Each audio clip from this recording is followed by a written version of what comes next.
पाकपतन में एक और नौजवान 62 शख्स की भेंट चढ़ गया। पाकपतन के नवाही गांव पीरगनी का रिहायशी मेहनतकश शहनशाह पीरगनी के जागीरदार सैयद वटू के पास मुलाजमत करता था। वर्षा के मुताबिक सैयद वटू वगैरह ने शहनशाह को कत्ल करके नाशा में देकर करंट लगने से मौत वाक़ई होने का ड्रामा रचा डाला और वर्षा को कार्रवाई से बाज रहने और संगीन नताइज की धमकियां दी, जिस पर वर्षा ने एहतजाज करते हुए वजीर आला पंजाब से नोटिस लेने और मकतूल का पोस्टमार्टम कराने का मुतालबा किया है। मेरा नाम अनीस बीबी, मेरा भाई ਸੀ ਫੌਤ ਉਹਨਾਂ ਨੌਕਰੀ ਕਰਦਾ ਸੀ। ਉਧਰ ਉਹਨਾਂ ਕਤਲ ਕਰ ਦਿੱਤਾ। ਫਿਰ ਉਹਨਾਂ ਕਿਹਾ ਜੀ ਬੱਤੀ ਲੱਗੀ ਹੈ, ਬੱਤੀ ਉਹਨਾਂ ਨੂੰ ਨਹੀਂ ਲੱਗੀ। 3 ਮਹੀਨੇ ਉਹਨਾਂ ਸਾਨੂੰ ਕਾਰਵਾਈ ਕਰਨ ਨਹੀਂ ਦਿੱਤੀ। ਫਿਰ ਆੜਤ ਕਾਰਵਾਈ ਕਰਨ ਲੱਗਿਆ ਸਾਨੂੰ ਨਾ ਕੋਈ ਕਾਰਵਾਈ ਨਹੀਂ ਕਰਨ ਦਿੱਤੀ।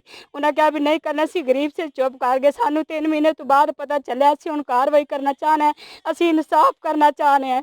ਜੋ ਹੋਵੇ ਸਾਡੇ ਨਾਲ ਇਨਸਾਫ ਹੋਵੇ, ਅਸੀਂ ਗਰੀਬ ਹੈ। ਠੀਕ ਹੈ ਭਾਈ, ਸਾਡਾ ਕਤਲ ਉਹਨਾਂ ਕਰ ਦਿੱਤਾ, ਉਹਨੂੰ ਬੱਤੀ नहीं लगी सी।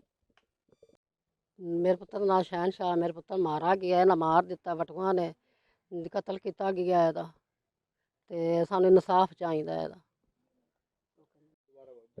मेरा नाम काशिफ है जी, मैं पीरगनी दे रहने वाला और मेरा भाई का नाम शहनशाह है।